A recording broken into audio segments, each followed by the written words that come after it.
Et bonjour, aujourd'hui du coup première vidéo sur Breakit, donc ça va être une série sur Python, la première. Donc comme je vous ai dit, il va y en avoir plusieurs des Breakit, donc là on va se concentrer sur les bases de Python.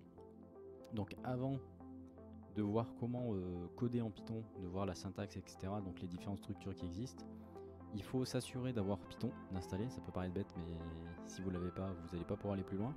Donc vous avez plusieurs solutions pour vérifier ça. Donc déjà vous pouvez faire Windows, taper Python. Ici, vous allez voir, moi là je vais utiliser la 3.8. Donc si vous utilisez au-delà de 3, c'est bon. Donc 3.1 à partir de 3.0 jusqu'à 3.9, il n'y aura pas de problème. Il faudra pas. En fait, moi je vous déconseille d'utiliser la 2.7. Depuis début janvier, elle est dépréciée, donc ils font plus de. Ils font plus de suivi. Donc il faut passer à la 3.x, n'importe quelle version de 3. Potentiellement, le mieux c'est de prendre les dernières versions. Donc si vous n'avez pas ça ici, potentiellement Windows va vous proposer de le télécharger via leur Microsoft Store. Ne faites pas ça. Passez directement par le site officiel, vous tapez Python, vous allez sur le site officiel, vous téléchargez la version soit en 32 soit en 64, l'exécutable. C'est kiff kiff. Ça va vous l'installer. Une fois installé, il faut faire encore une chose. Justement, quand il sera installé, vous allez l'avoir ici. Voilà. Ce que vous allez pouvoir faire, c'est faire un clic droit dessus et en fait venir ouvrir l'emplacement du fichier. Donc il va falloir le faire deux fois, donc ça va vous donner ça. Ici vous avez un raccourci. Donc, lui c'est pas lui qu'on va utiliser, on va encore faire ouvrir l'emplacement du fichier. Et nous c'est cet exécutable là qui nous intéresse. Et en fait pour pouvoir l'utiliser de partout sur votre système, on va devoir le mettre ce chemin là dans les variables d'environnement. Donc vous allez copier, vous allez faire ce PC ou juste CE et vous allez faire propriété. Tac, ça vous ouvre votre petite fenêtre Windows. Vous allez aller dans paramètres avancés du système. Ensuite, variable d'environnement ici. Ici, vous allez descendre un petit peu dans variable système. Donc vous voyez bien, il y a deux fenêtres ici. Il faut bien aller dans variable système. Vous allez cliquer sur path et vous allez faire soit, vous pouvez faire nouvelle directement ici, soit modifier pour vérifier toutes celles que vous avez déjà, pour être sûr que vous ne l'avez pas déjà ajoutée. Donc moi, elle est déjà ajoutée ici, je ne vais pas la remettre, mais en gros, vous avez juste à cliquer sur nouveau, coller le chemin et vous faites valider. Donc quand vous validez, après vous appuyez bien sur OK ici et OK ici. Donc une fois que vous avez fait ça, pour vérifier que Python est utilisable de partout, vous ouvrez une console, donc vous tapez CMD. Et ici, vous allez simplement taper Python et vous faites entrer. Donc ici, si vous avez le même résultat que moi, je vais zoomer un peu pour que vous voyez bien, ça vous donne bien donc quand vous tapez Python, vous faites entrer, là vous entrez en fait dans l'interpréteur Python. Et du coup, vous allez avoir la version. Et comme en fait là, si vous avez ce résultat là, c'est que ça fonctionne bien. Donc vous avez, ça peut être intéressant en fait à chaque fois de connecter cette simple commande pour avoir la version et surtout en quelle en 32, en quelle justement quelle version, la version, le nombre et en 32 ou en 64. Vous avez certaines librairies qui ne fonctionneront pas en 32. Donc pour l'instant, nous, ce qu'on va faire pour les bases, ça suffira amplement.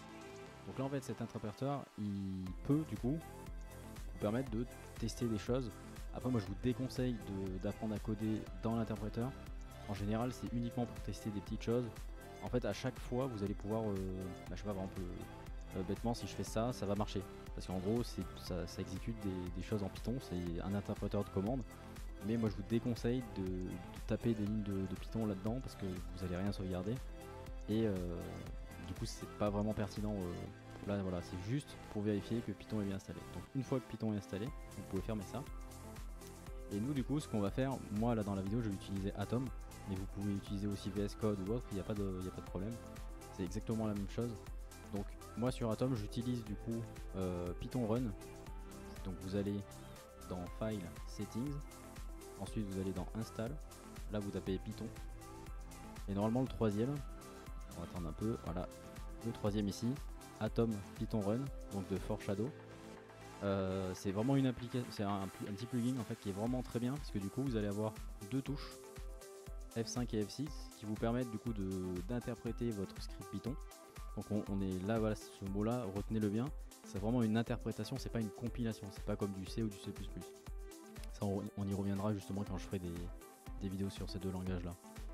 Donc là l'avantage c'est que vous allez pouvoir du coup, c'est pour ça regardez qu'on a mis notre commande Python dans le chemin Windows de base, parce que du coup ici il va chercher Windows en fait sur Windows directement dans le chemin dans les variables d'environnement. Il sait où est Python directement. Et là regardez pour le 5, en fait quand j'appuie sur F5, ça va exécuter Python 2.7. Et du coup là j'ai les deux versions. J'ai fait exprès en fait. De base j'ai pas mis Python 2.7 dans les variables d'environnement. Du coup là j'ai spécifié à Atom où il est sur mon système. Comme ça je peux, si je veux, exécuter quelque chose. J'ai dit exécuter.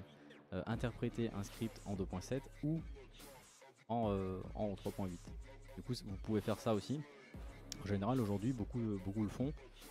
Après la 2.7 comme je vous ai dit elle est en train de disparaître. Donc il y en a beaucoup qui ont la 3.7 et par exemple la 3.9 parce que la 3.7 il y a encore énormément de choses dessus. Du coup il y a certaines librairies, ça prend du temps pour être migré sur les nouvelles versions. Donc voilà pour ça. Donc une fois que vous avez setup ça, on va tester une seule ligne de commande, donc print hi par exemple, uniquement pour tester si Python fonctionne bien du coup sur votre système, donc et avec Atom bien sûr. Donc là ça nous montre bien qu'il fonctionne. Donc là on a bien hi. Donc là maintenant on va pouvoir continuer. Je vais couper ici pour éviter d'avoir des vidéos trop longues. Alors, on se retrouve juste après pour du coup la déclaration de variable et autres.